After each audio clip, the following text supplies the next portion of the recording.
No woman pilot lasted 3 days with the Billionaire Sheikh, until the young American pilot reset the rules. 12 had tried. 12 had failed. Some quit in tears. Others stormed out in fury. One simply disappeared in the middle of the night without collecting her final paycheck. But what happens when a young American pilot refuses to break changes everything. Before we dive into the story, share in the comments where you're watching from. Enjoy the story. Cassandra Morgan gripped the rejection letter so tightly the paper crumpled in her fist.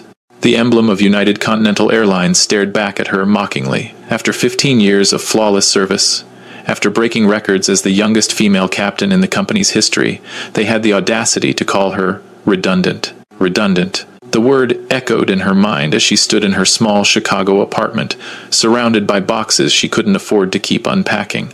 At 34, Cassie had given everything to aviation. Her marriage, her friendships, her 20s, and most of her 30s. And now the airline was restructuring, and somehow her name had landed on the chopping block. Her phone buzzed. She ignored it. It buzzed again, and again. Finally, Cassie grabbed it, ready to silence whoever was disturbing her misery. But the name on the screen made her pause. Marcus Webb, her former flight instructor, the man who had taught her everything she knew about the sky. "Marcus," she answered, her voice flat. "Not a great time." "I heard about United," Marcus said, his gruff voice carrying the weight of genuine concern. "And before you spiral into that stubborn silence of yours, I have something for you. I'm not interested in cargo routes to Alaska." "This isn't cargo." Marcus paused. "It's private aviation. A client in Dubai is looking for a personal pilot. The pay is obscene, Cassie. We're talking $500,000 for a 6-month contract." Cassie nearly dropped the phone. "$500,000? What's the catch?" "The client is Sheikh Khalid Al-Rashid." The name hit her like turbulence. Everyone in aviation knew that name. The billionaire oil magnate who owned a fleet of private jets. The man whose standards were so impossibly high that pilots spoke of him in hushed, fearful tones. The employer who had gone through 12 female pilots in 2 years, each one lasting less than 3 days.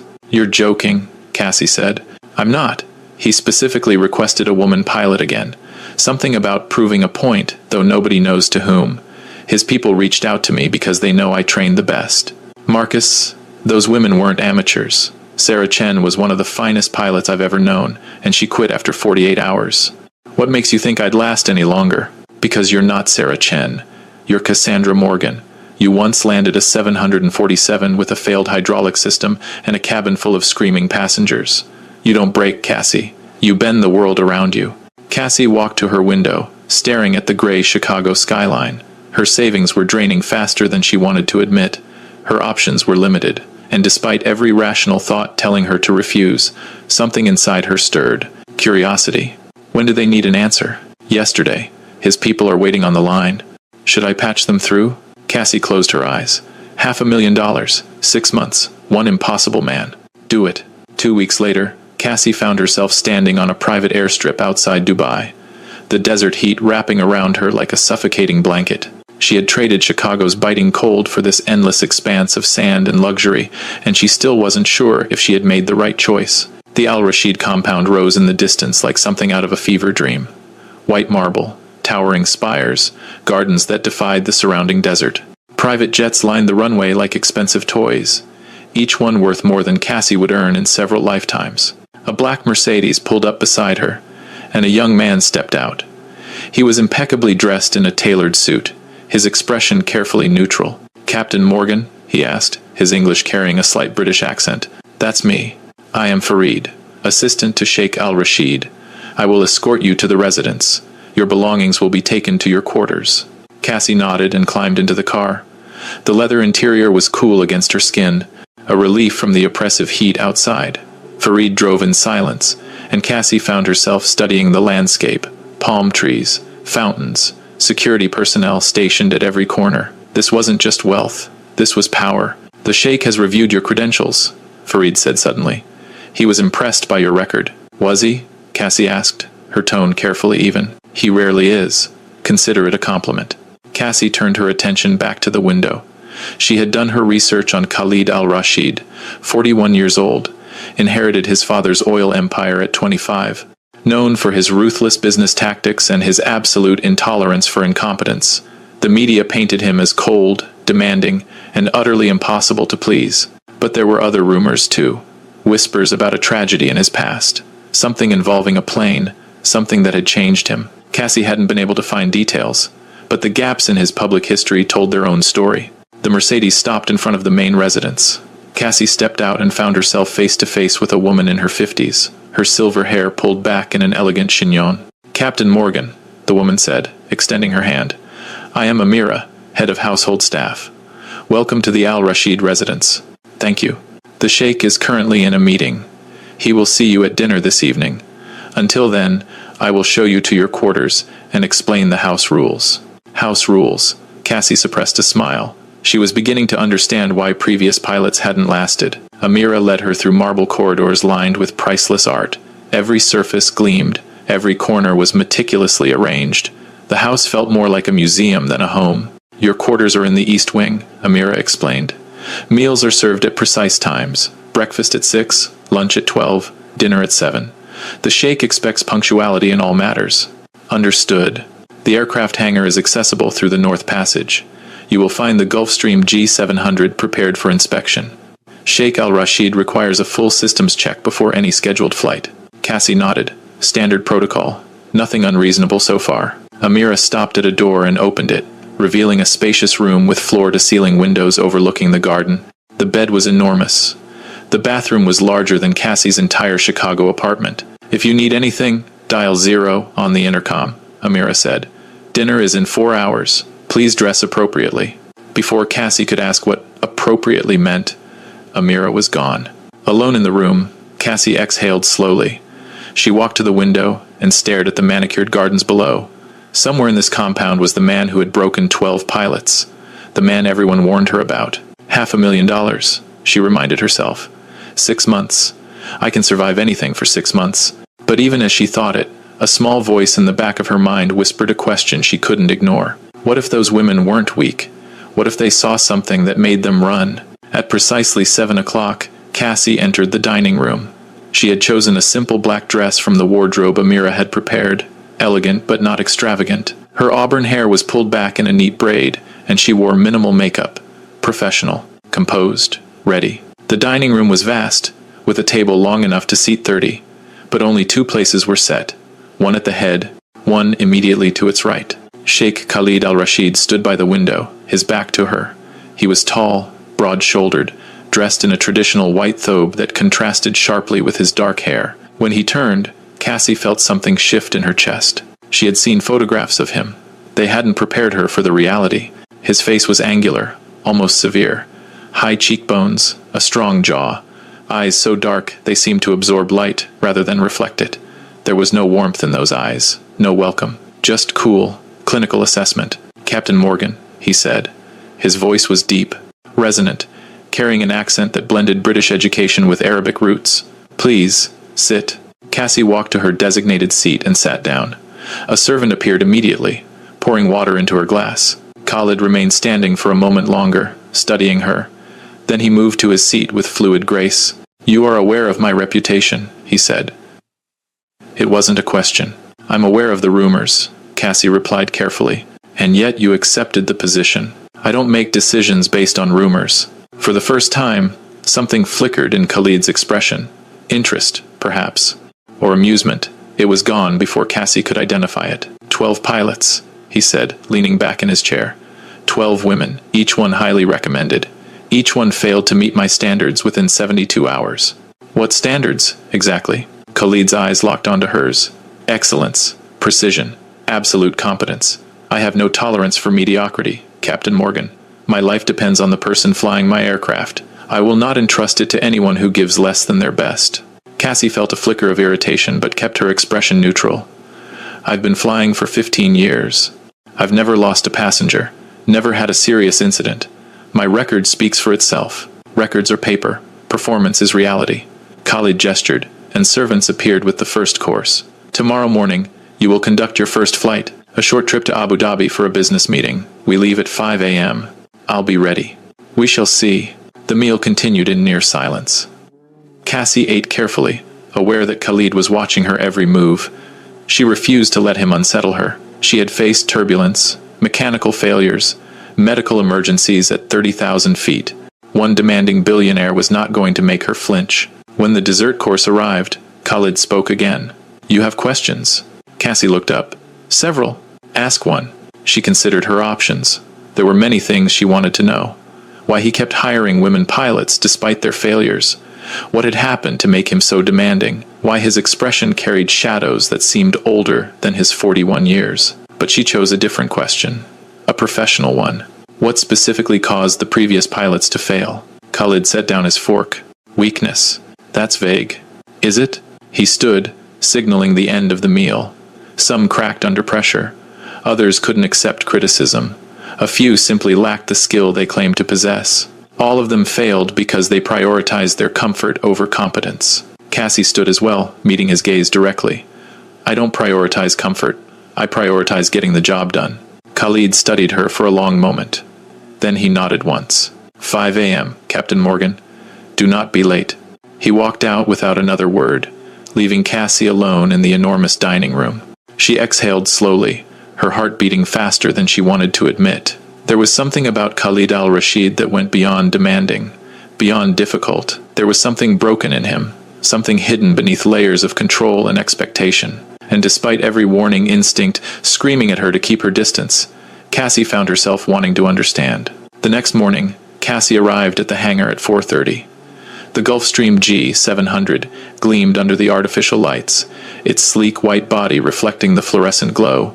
She had studied its specifications during her 2 weeks of preparation, range of 7,500 nautical miles, maximum speed of Mach 0.925, state-of-the-art avionics and safety systems. It was the most beautiful aircraft she had ever seen. She began her pre-flight inspection, checking every system with meticulous care.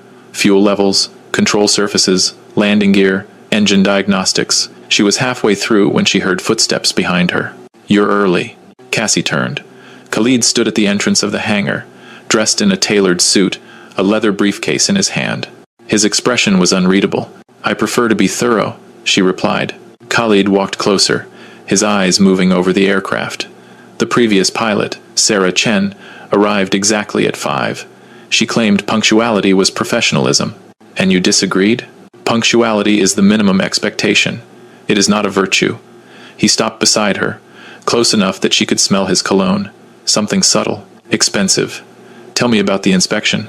Cassie walked him through her findings, explaining each system she had checked and verified. Khalid listened without interruption, his dark eyes following her movements. When she finished, he nodded. "Acceptable." Cassie raised an eyebrow. "Just acceptable? I do not give praise where it is not extraordinary. Competence is baseline, Captain Morgan. I expect nothing less." For a moment, Cassie felt her temper flare. She had just demonstrated more thorough preparation than most pilots would bother with, and his response was, "Acceptable?" But she swallowed her irritation. This was a test. She could feel it. "Then I'll aim for extraordinary," she said evenly. Something shifted in Khalid's expression. It wasn't a smile. But it wasn't quite disdain either. "We shall see. Prepare for departure." The flight to Abu Dhabi was smooth. Cassie handled the aircraft with precision, executing every maneuver flawlessly. She communicated clearly with air traffic control, managed the systems with expertise, and delivered Khalid to his destination exactly on schedule. When they landed, Khalid gathered his briefcase and paused at the cockpit door. "The return flight is at 3 p.m. I expect the same level of performance." "You'll have it." He left without another word. Cassie leaned back in her seat, exhaling slowly. The tension in her shoulders was proof of how intensely she had focused during the flight. She had felt his presence behind her the entire time, felt his eyes watching, assessing, waiting for a mistake. She hadn't made one, but she knew this was only the beginning. The return flight was equally smooth. As they touched down on the private runway, the sun setting behind the compound in brilliant oranges and reds, Cassie allowed herself a small moment of satisfaction. Day 1. Complete. Khalid exited the aircraft without comment, and Cassie watched him disappear into the residence. She finished her post-flight checks, secured the aircraft, and made her way back to her quarters. That night, she couldn't sleep. Something about Khalid's intensity kept replaying in her mind. The way he watched her, the careful control in every word he spoke, the shadows in his eyes that seemed to deepen whenever he looked at the aircraft. There was a story there, a wound, and against her better judgment, Cassie found herself wanting to know what it was. Day 2 began at 5 a.m. again. This time, the flight was to Riyadh. Longer distance, more complex airspace. Cassie prepared with the same meticulous attention to detail. Khalid arrived at the hangar wearing an expression even darker than the day before. "There is a change in plans," he said. "We will be carrying an additional passenger." Cassie nodded. "Who?" "My mother." The words hung in the air. Cassie sensed this was significant, though she didn't yet understand why. "I'll ensure the cabin is prepared," she said. "See that you do." Khalid's voice carried an edge it hadn't before. "She is particular." 20 minutes later, Cassie understood what particular meant. Fatima al-Rashid was a formidable woman in her late 60s. She swept into the hangar wearing silk and pearls, her sharp eyes taking in everything around her with critical precision. When she saw Cassie standing by the aircraft, she stopped. "Another woman pilot," Fatima said, her voice dripping with skepticism. "My son's peculiar experiment continues." Cassie met the older woman's gaze steadily. "It's an honor to meet you, Mrs. al-Rashid." Fatima's lips curved into something that might have been a smile. "We shall see if you say that after you've flown with me." The flight to Riyadh was challenging, but not because of weather or technical issues. Fatima spent the entire trip making comments from the passenger cabin loud enough for Cassie to hear through the open cockpit door. "Such a small woman, for such a large aircraft. I do hope she knows what she's doing." "Khalid, darling, are you certain about this?" Khalid's responses were murmured, inaudible. But Cassie noticed his expression in the reflection of the windscreen. He looked exhausted, not from travel, from something deeper. When they landed in Riyadh, Fatima swept past Cassie without acknowledgement. Khalid lingered for a moment. "Do not let her affect your performance," he said quietly. It was the closest thing to encouragement he had offered. "She won't," Cassie replied. Khalid held her gaze for a moment longer, then followed his mother out of the aircraft. Cassie sat in the cockpit, her hands steady on the controls. Fatima's comments had been designed to rattle her, to find cracks in her composure. But Cassie had faced worse. She had faced the crushing weight of rejection, of divorce, of being told she was redundant after giving everything to her career. A disapproving mother-in-law was nothing compared to that. Day 2. Almost complete. The return flight from Riyadh was scheduled for late evening. Cassie used the waiting hours to explore the city, finding a quiet cafe where she could drink tea and gather her thoughts. Her phone buzzed. A message from Marcus. "Still alive?" She smiled despite herself. Day 2. Still standing. "The bet here is, you won't make it past day 3. Prove them wrong." Planning on it, she set the phone down and stared out the window. The city sprawled before her, a mix of ancient tradition and modern ambition. It reminded her of Khalid in a way, caught between two worlds, trying to honor the past while navigating the present. When she returned to the aircraft that evening, Khalid was already on board. Fatima was nowhere to be seen. "My mother is remaining in Riyadh for business," he said without preamble. "It will be just us for the return flight." Cassie nodded and began her pre-flight checks. The tension in the cabin was different now. Without Fatima's critical presence, the silence felt heavier, more personal. 30 minutes into the flight, Khalid appeared in the cockpit doorway. "May I sit?" he asked, gesturing to the co-pilot's seat. Cassie hesitated. It was unconventional, but nothing about this job was conventional. "Of course." Khalid settled into the seat, his eyes moving over the instrument panel. For a long moment, he said nothing. Cassie focused on flying, acutely aware of his presence beside her. "You handle pressure well," he said finally. "My mother is not easy to endure. I've faced worse." "Have you?" Cassie glanced at him. His expression was curious now, the hard edges softened by genuine interest. "I was married once," she said carefully. "My ex-husband used to say I loved flying more than I loved him. He wasn't wrong. When the divorce happened, I threw myself into my career even harder. Became the youngest female captain at United, and then..." She trailed off. "And then?" Khalid prompted. "They laid me off, said I was redundant. 15 years of my life, and I was just a line item on a budget sheet." Khalid was silent for a moment. "That is why you accepted this position." "Part of why." "And the other part?" Cassie met his eyes. "Curiosity. Everyone warned me about you. I wanted to see for myself." Something flickered in Khalid's expression. Vulnerability. It was gone as quickly as it appeared. "And what do you see?" he asked softly. Cassie considered her answer carefully. "I see someone who demands excellence because he's afraid of what happens when things go wrong. I see someone who pushes people away before they can disappoint him. And I see someone who's carrying something heavy. something he doesn't want anyone to know about. Khalid's jaw tightened. For a moment, Cassie thought he would leave, would retreat behind his walls and shut her out completely. Instead, he spoke. "My sister," he said, his voice barely above a whisper. "She died in a plane crash 3 years ago. The pilot was experienced, respected, but he made a mistake, one small mistake, and she was gone." The words hung in the air, heavy with grief. "Khalid," Cassie began. "I hire women pilots because she was terrified of flying. She said women were more careful, more thorough. She trusted them." His hands gripped his knees. "I keep searching for someone who meets the standards she deserved. Someone who would have kept her safe." Cassie felt her chest tighten. The impossible demands, the relentless criticism, the 12 pilots who had failed. It all made sense now. "I'm sorry," she said quietly. "I didn't know. No one does. I do not speak of it."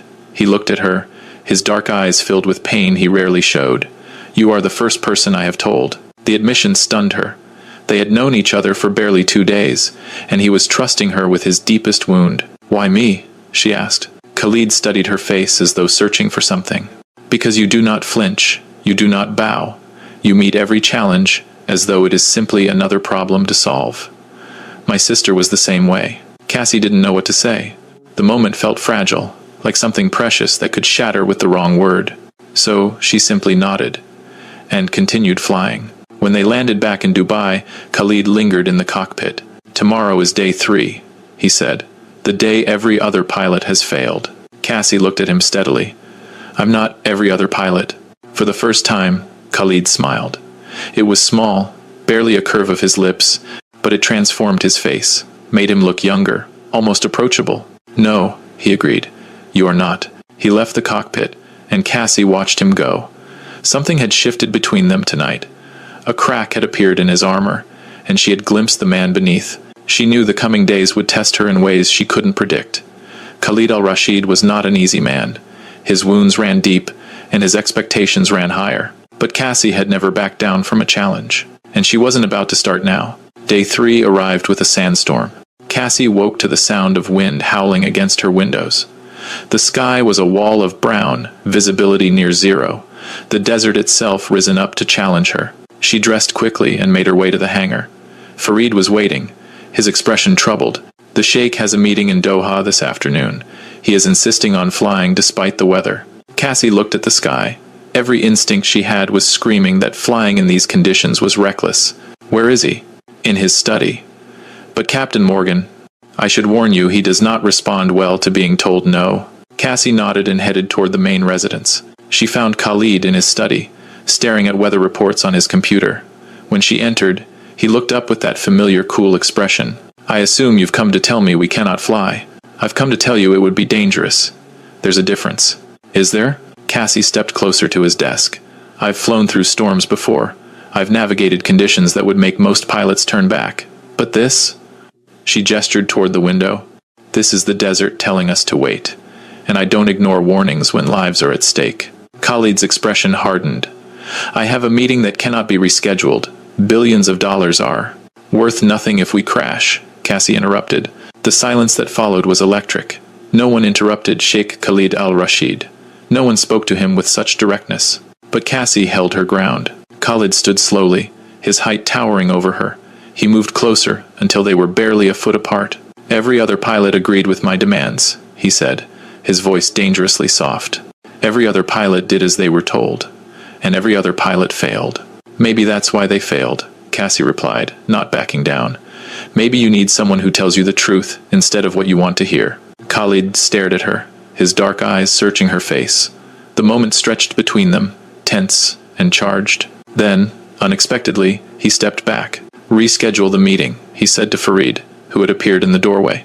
"We fly tomorrow." Farid nodded, looking stunned, and hurried away. Khalid turned back to Cassie. "You are either very brave or very foolish. Maybe both. Perhaps." He moved toward the window, watching the sandstorm rage outside.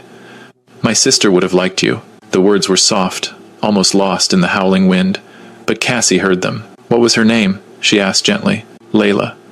Khalid's voice caught on the syllables. "She was everything I am not. Warm, joyful. She believed in people." "And you don't?"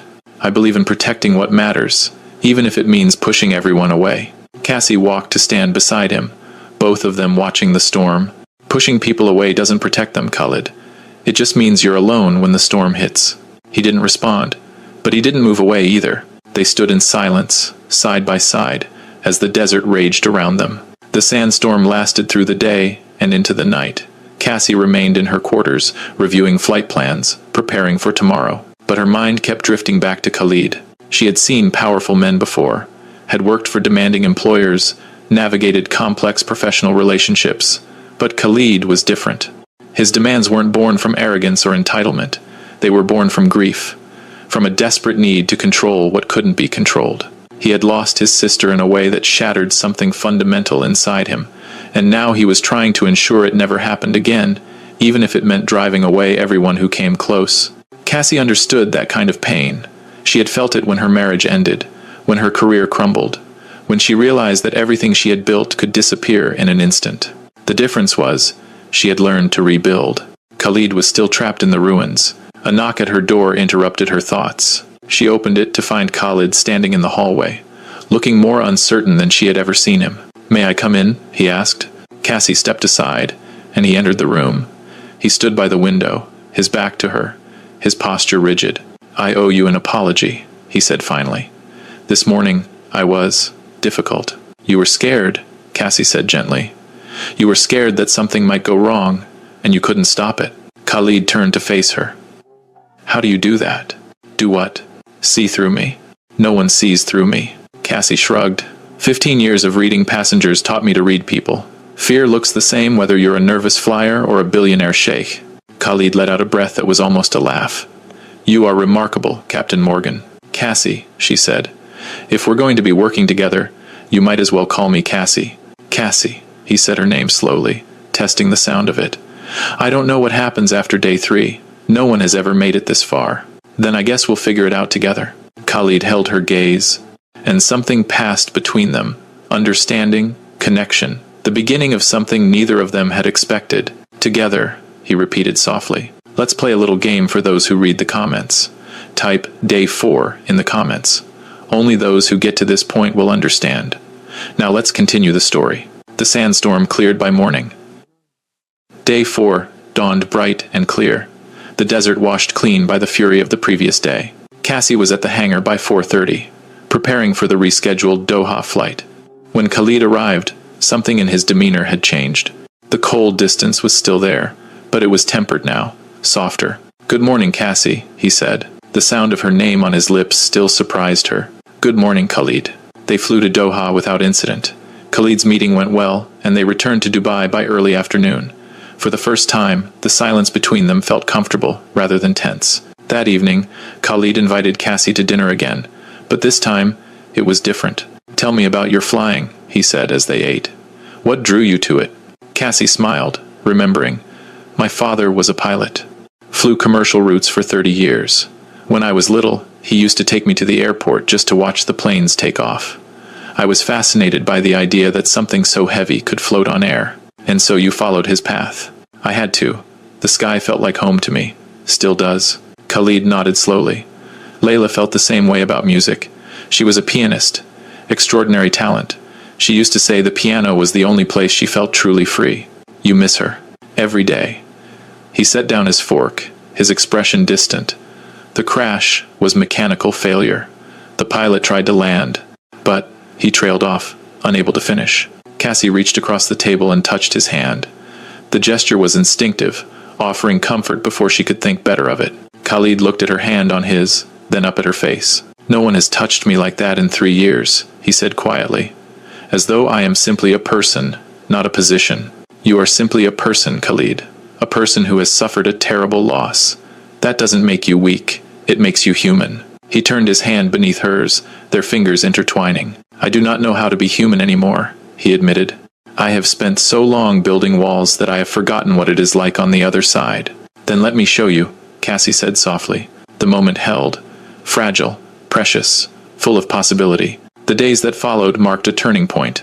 Cassie continued her duties as Khalid's pilot, but their relationship evolved beyond professional boundaries. Khalid began seeking her out for conversations that had nothing to do with flying. He showed her his private art collection, shared stories about his childhood, asked questions about her life in Chicago. For the first time in years, he was opening up. And Cassie was opening up too. She told him about her failed marriage, about the loneliness that had consumed her after the divorce. She admitted her fears about the future, her uncertainty about what came after this 6-month contract ended. "What do you want?" Khalid asked one evening as they walked through the garden. "I don't know," Cassie admitted. "For so long I just wanted to fly, but lately I've been wondering if there's more." Khalid stopped walking and turned to face her. "There is more, Cassie. So much more.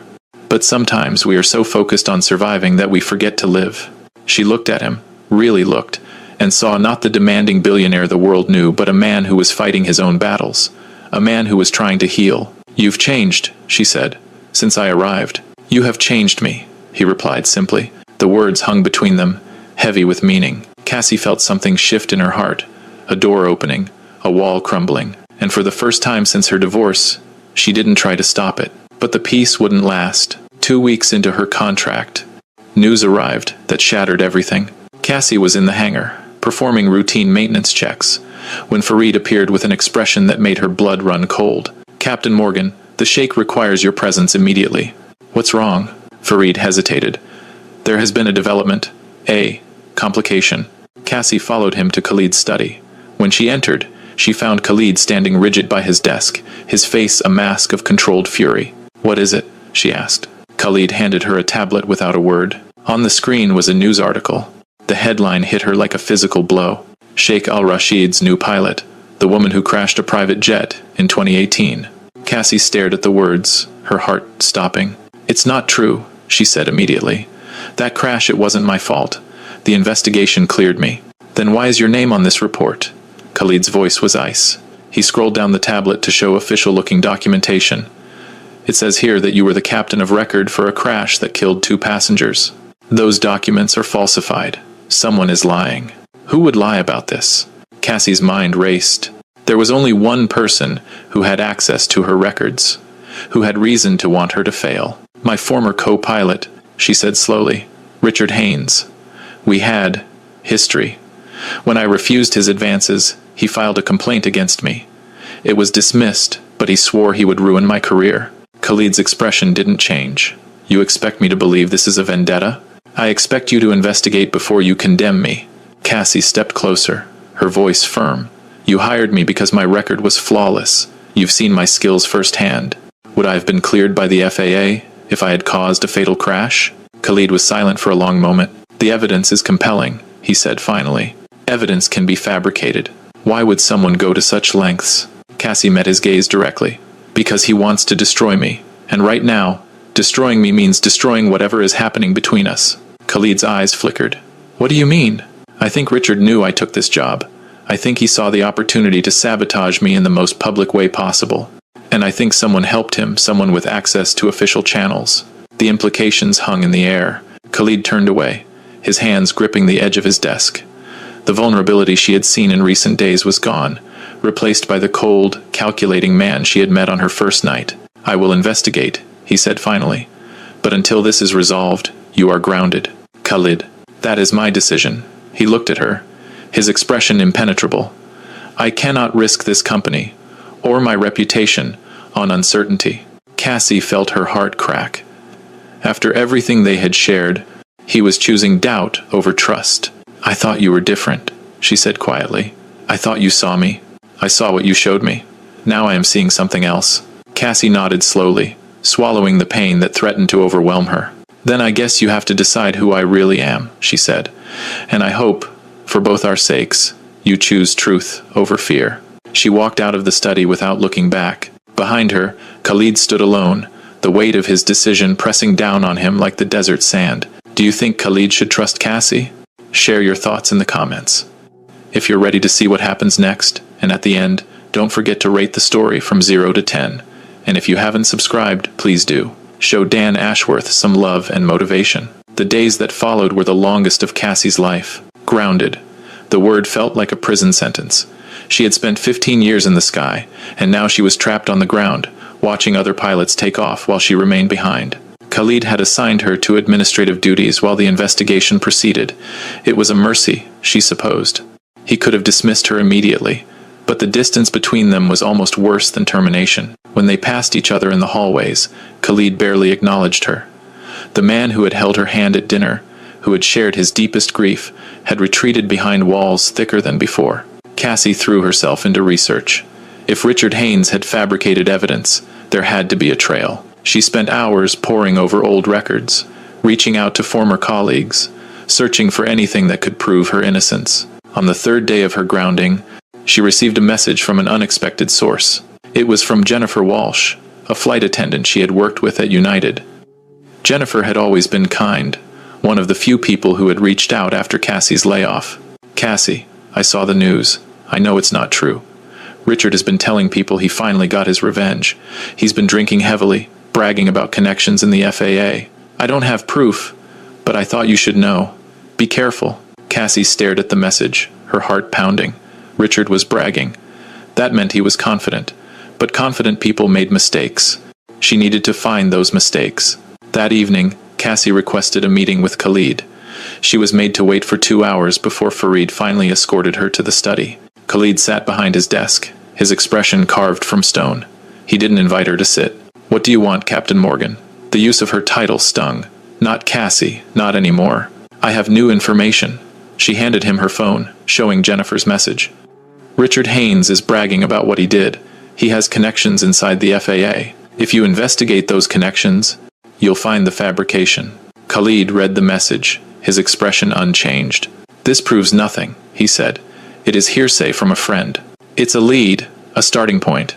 Khalid, please, do not call me that." His voice was sharp. "You lost that privilege when you concealed your past." Cassie felt her temper flare. "I didn't conceal anything. The crash in 2018 was investigated. I was cleared. The captain of record was a paperwork error that was corrected months later.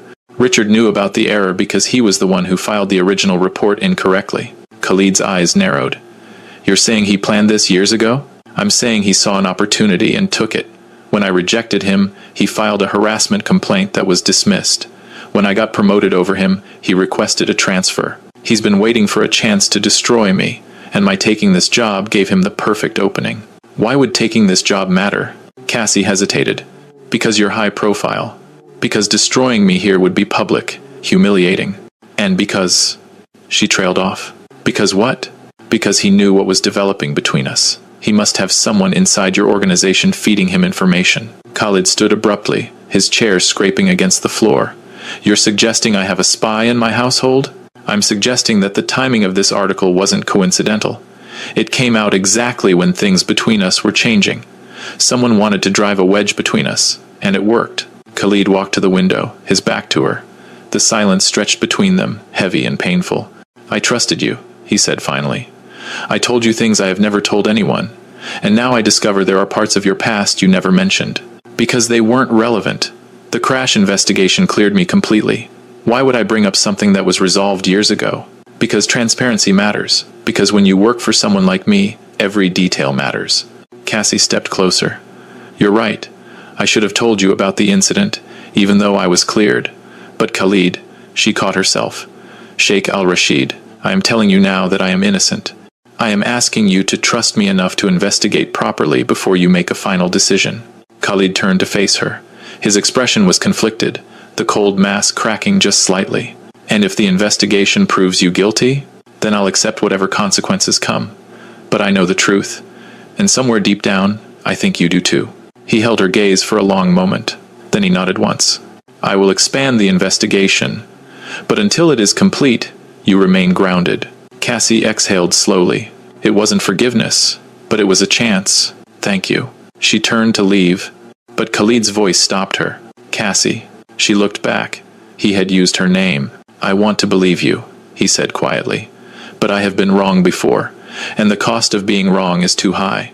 "I understand," she replied, "but sometimes the cost of not trusting is even higher." She left him standing alone in his study, both of them caught between fear and hope.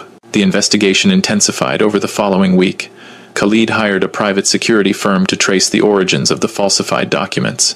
Meanwhile, Cassie continued her own research, reaching out to every contact she had in the aviation industry. On day 5, a breakthrough. Marcus Webb called with news that made Cassie's blood run cold. Richard Haynes didn't act alone, Marcus said, his voice grim. I've been digging, and I found something. He has a partner. Someone inside the Al-Rashid organization. Cassie gripped the phone tighter. Who? I don't have a name yet, but the money trail leads back to Dubai. Someone paid Richard to fabricate those documents, and they paid him well. How well? $500,000. The same amount as Cassie's contract. Someone had matched her salary to destroy her. Keep digging, Cassie said. I need that name. I'm working on it. But Cassie, be careful. Whoever this is, they're playing for high stakes, and they clearly want you gone. After hanging up, Cassie sat in her room, her mind racing. $500,000. That wasn't petty revenge. That was serious money, spent by someone with serious resources. Who in Khalid's organization would want her gone that badly? The answer came to her slowly, pieces falling into place like a terrible puzzle. Fatima al-Rashid. Khalid's mother had made her disapproval clear from the beginning. She had questioned Cassie's competence, made cutting remarks about Khalid's peculiar experiment, and she had the resources to fund a scheme like this. But would a mother really sabotage her son's happiness to maintain control? Cassie thought about the dynamics she had observed. Fatima's possessiveness, her criticism of every woman who came near Khalid, her insistence that he focus on business rather than personal connections. It was possible. Terrible, but possible. Now she just needed proof. That night, Cassie made a decision that could cost her everything. She broke into Fatima's private office. The mansion was quiet at 2 a.m., the staff asleep, the security guards focused on the perimeter. Cassie had studied the layout carefully, noting the cameras, the patrol patterns, the blind spots. She moved silently through the corridors, her heart pounding. If she was caught, it would confirm every suspicion about her. But if she found evidence, it would prove her innocence. The risk was worth it. Fatima's office was locked, but Cassie had learned a few things during her years of travel. A credit card and steady hands got her through the door in under a minute. Inside, the room was immaculate. Mahogany desk, leather chairs, walls lined with photographs of Fatima with world leaders, celebrities, royalty. Cassie went straight to the desk, searching through drawers with careful precision. Financial records, correspondence, nothing incriminating. Then she found it. Hidden in a false bottom of the center drawer was a leather folder. Inside were bank statements showing wire transfers to an account in the Cayman Islands. The amounts matched what Marcus had described, and attached to the statements was a handwritten note. Asterisk. The pilot will be dealt with. Your son will thank you eventually. R.H. Asterisk. Richard Haynes. His initials. His handwriting, if she could prove it. Cassie photographed everything, her hands trembling. This was it. Proof that Fatima had orchestrated the entire scheme. But before she could leave, the door opened. Fatima al-Rashid stood in the doorway, her silver hair loose around her shoulders, her expression murderous. I knew you would come, she said softly. Snooping, scheming, just like all the others. Cassie straightened, refusing to show fear. I was looking for the truth, and I found it. Fatima's eyes went to the folder in Cassie's hands. Something flickered across her face. Not guilt, not fear, calculation. Whatever you think you found, it proves nothing. It proves you paid Richard Haynes to fabricate evidence against me. It proves you've been sabotaging your son's pilots for years. Cassie held up her phone. And I have photographs. Fatima stepped closer, her voice dropping to a dangerous whisper. You have no idea what you're dealing with, girl. I have protected my son his entire life. I will not let some American nobody destroy everything I've built. Protected him? You've isolated him, controlled him, driven away everyone who might have made him happy. I've kept him focused. My son is meant for greatness, not distraction. Fatima's eyes glittered with cold intensity. Layla's death nearly broke him. I will not allow another woman to have that power over him. Cassie stared at her, horrified. You're not protecting him, you're suffocating him. I'm doing what mothers do. Fatima moved to the desk, pressing a button Cassie hadn't noticed. And now I'm removing a threat. The door burst open. Security guards flooded the room, grabbing Cassie before she could react. Take her to the holding room, Fatima ordered, and inform my son that his pilot was caught stealing. I wasn't stealing, Cassie struggled against the guards. Khalid needs to see what I found. But Fatima just smiled. My son will see what I allow him to see. Take her away. As the guards dragged Cassie from the room, she felt the evidence slipping from her fingers. The folder, the photographs, her only proof. Fatima picked up the folder, examining it with cold satisfaction. Such a shame, she murmured. You almost made it interesting. Cassie was locked in a windowless room in the basement of the compound. The guards had taken her phone, her photographs, everything. She was alone, with no way to prove her innocence. Hours passed. The silence was suffocating. She thought about Khalid, about the way he had looked at her when she challenged him about the sandstorm, about the vulnerability in his eyes when he spoke of Layla, about the brief, precious moments when he had let himself be human. Would he believe his mother over her? Would he even be given the chance to hear her side? The door opened. Cassie expected guards, more threats, more isolation. Instead, she saw Khalid. He stood in the doorway, his expression unreadable. Behind him, 2 guards waited nervously. "Leave us," Khalid commanded. The guards hesitated, glancing at each other. "I said leave." They retreated, closing the door behind them. Khalid walked slowly into the room. He stopped a few feet from Cassie, studying her with those dark, penetrating eyes. "My mother says you broke into her office, that you were attempting to steal financial documents. Your mother is lying." Cassie's voice was steady despite her exhaustion. "I broke into her office, yes. But I was looking for evidence, not stealing, and I found it." "What evidence?" "Bank records showing she paid Richard Haynes to fabricate the crash report. A handwritten note from Richard confirming the arrangement. Proof that she's been sabotaging your pilots for years." Khalid's expression flickered. "My mother would never." She admitted it to my face. Cassie stepped closer. "She said she was protecting you, keeping you focused. She told me Layla's death nearly broke you, and she wouldn't allow another woman to have that power over you." The words hit Khalid like a physical blow. He stepped back, his composure cracking. "She said that?" "Yes. And then she had me dragged down here before I could show you the evidence." Khalid stood in silence, his jaw tight, his hands clenched at his sides. Cassie could see the war playing out behind his eyes, loyalty to his mother versus the truth he was beginning to recognize. "Where is the evidence now?" he asked finally. "She took it. The folder, my phone, everything." "But Khalid," Cassie reached out, stopping just short of touching him. "You know me. You've seen me fly. You've seen me face every challenge you've thrown at me. Do I seem like someone who would steal from you?" Khalid met her eyes. The pain in his expression was almost unbearable. "No," he admitted quietly. "You do not." "Then trust me, please. Just this once, choose trust over fear." The moment stretched between them, fragile and infinite. Cassie's heart hammered in her chest as she waited for his decision. Finally, Khalid nodded. "I will confront my mother. But I need you to stay here until I have answers." "Khalid, please." His voice was raw. "I need to do this myself."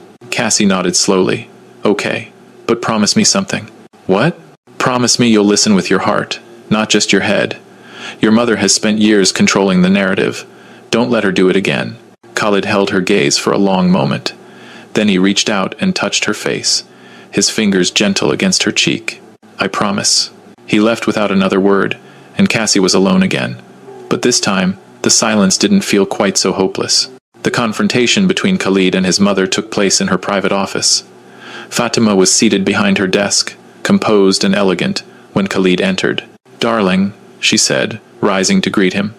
"I assume you've dealt with the situation." "What situation would that be, mother?" Khalid's voice was ice. Fatima's smile faltered slightly. "The pilot, the thief, surely the guards have. I've spoken with her." Silence. "She told me everything," Khalid continued, moving slowly toward the desk. "The payments to Richard Haynes, the fabricated documents. Your admission that you've been sabotaging my pilots for years." Fatima's expression hardened. "Whatever she told you is a lie. She's manipulating you, Khalid. Just like Layla." "Do not speak her name." Khalid's voice cracked like a whip. "Do not use my sister to justify your actions. I'm trying to protect you. You are trying to control me." Khalid stood directly across from her now, his presence commanding, despite the pain in his eyes. "Show me the folder she mentioned.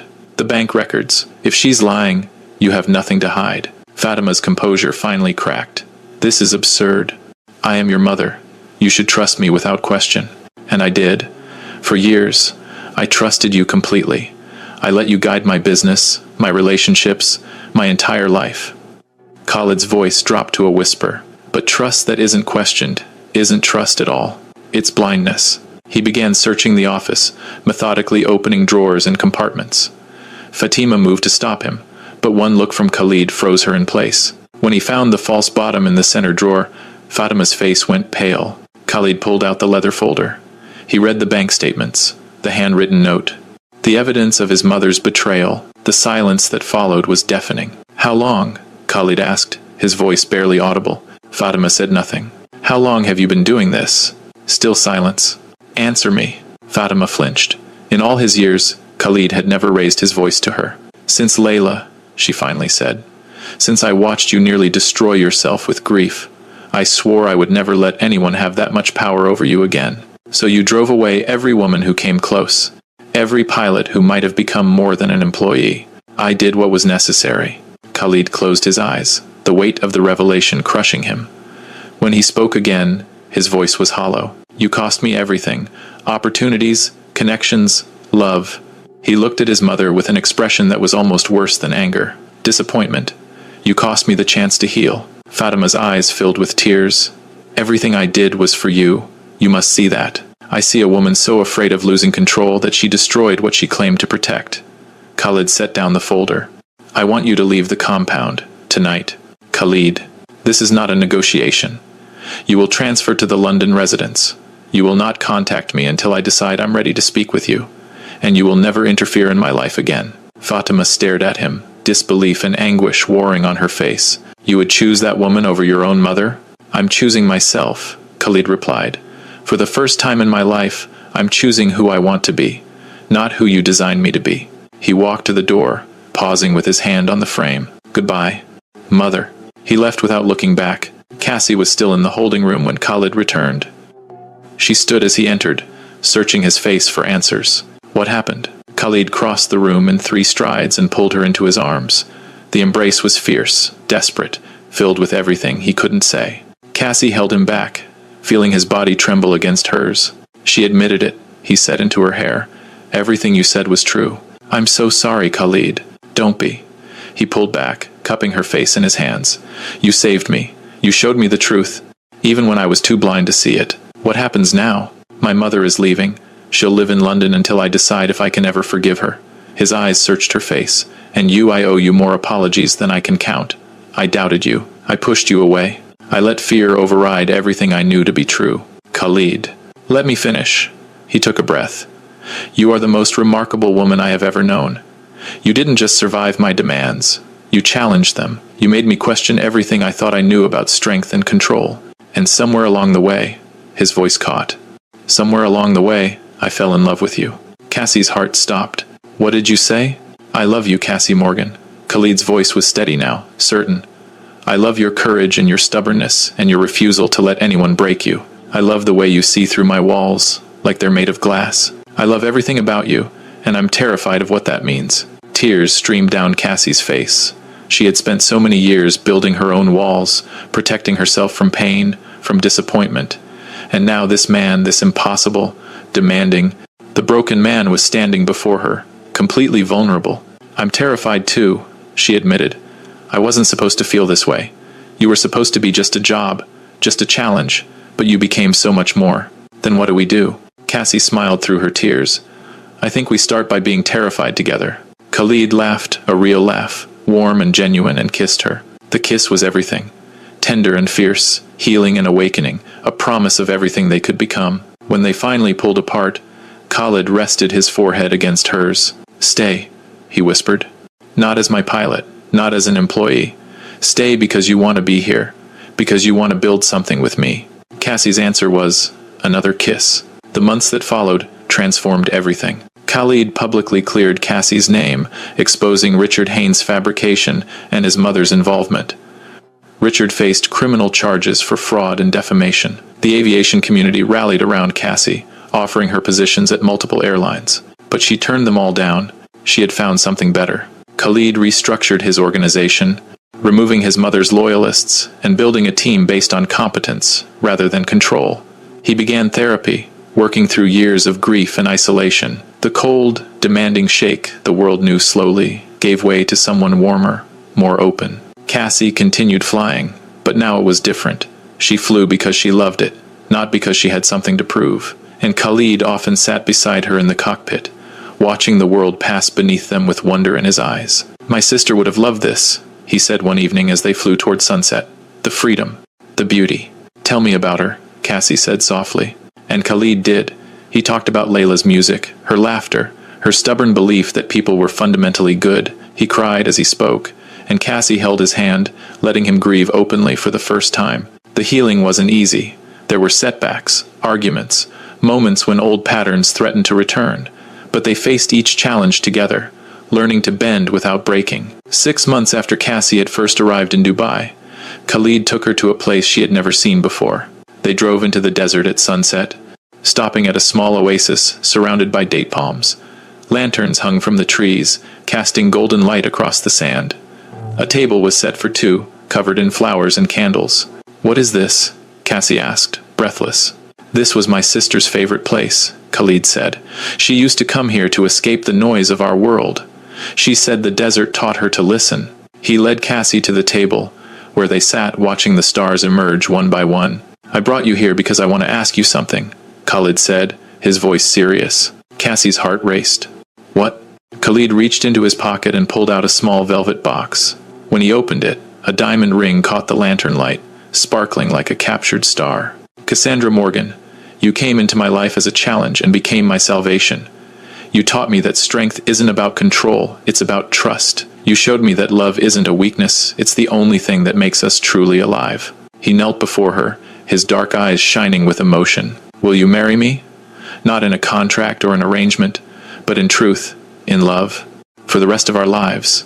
Cassie looked at this man who had been her adversary, her employer, her challenge, and her greatest love. She thought about all the walls they had torn down, all the fears they had faced together. "Yes," she said, tears streaming down her face. "Yes, I'll marry you." Khalid slipped the ring onto her finger and pulled her into his arms.